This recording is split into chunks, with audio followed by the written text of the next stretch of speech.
Apostrophe খুব মজার একটা পাংচুয়েশন মার্ক হচ্ছে অ্যাপোস্ট্রফি। সেটা আমরা অনেক সময় ভুল করে অ্যাপোস্ট্রফি এস বলে ফেলি, কিন্তু অ্যাপোস্ট্রফির কিছু বিশেষ বিশেষ ব্যবহার রয়েছে। এস ছাড়াও অ্যাপোস্ট্রফি ব্যবহার হতে পারে। একটু দেখে নেই। Sabrina's father's name is Mohammad Ali. আমরা যখন কোনো মানুষের কাছে বিলং করে, কোনো একটি মানুষের ওই এর কথাটা বোঝানোর জন্য বাংলায় যেমন এর বলা হয়, ইংরেজিতে একটা অ্যাপোস্ট্রফি দিয়ে এস বোঝানো হয়। যেমন সাবরিনাস ফাদার্স, সাবরিনা এর বাবা এর নাম হচ্ছে মোহাম্মদ আলী। দুটো এর আছে, এর সাথে দুটো করে অ্যাপোস্ট্রফির সাথে একটা এসও রয়েছে। Sabrina's father's name is Mohammad Ali.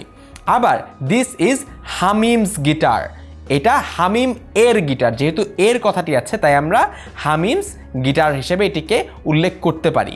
এখন খুব মজার একটা ব্যবহার হচ্ছে, যদি এখানটাতে প্লুরাল হয় তাহলে আমরা কি করব। ইন কেস অফ প্লুরাল আমরা যে কাজটা করতে পারি তা হচ্ছে, যদি প্লুরালটি শেষে এস থাকে তাহলে এসের পরে আমরা অ্যাপোস্ট্রফিটি দিব। কিভাবে? There are two boys school in Mohammadpur.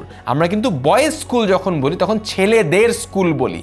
সেই ক্ষেত্রে এই যে ছেলেদের স্কুল, তুমি তো বয়েজের পরে আরেকটা এস বসাতে পারো না। এখানে তুমি আরেকটা এস বসাও, বয়েজেস বলতে যাও, তাহলে কিন্তু খুব খারাপ শোনাবে।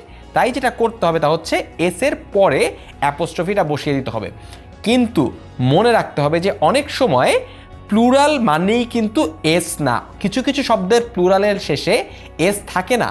যেমন দিস ইজ আ চিলড্রেন্স বুক, এখানটাতে চাইল্ডের প্লুরাল হচ্ছে চিলড্রেন, তাই এখানটাতে কিন্তু চিলড্রেন্স ই ব্যবহার করতে হবে। এখানটাতে এস এনের পরে একটা অ্যাপোস্ট্রফি বসিয়ে দিলেই হবে না।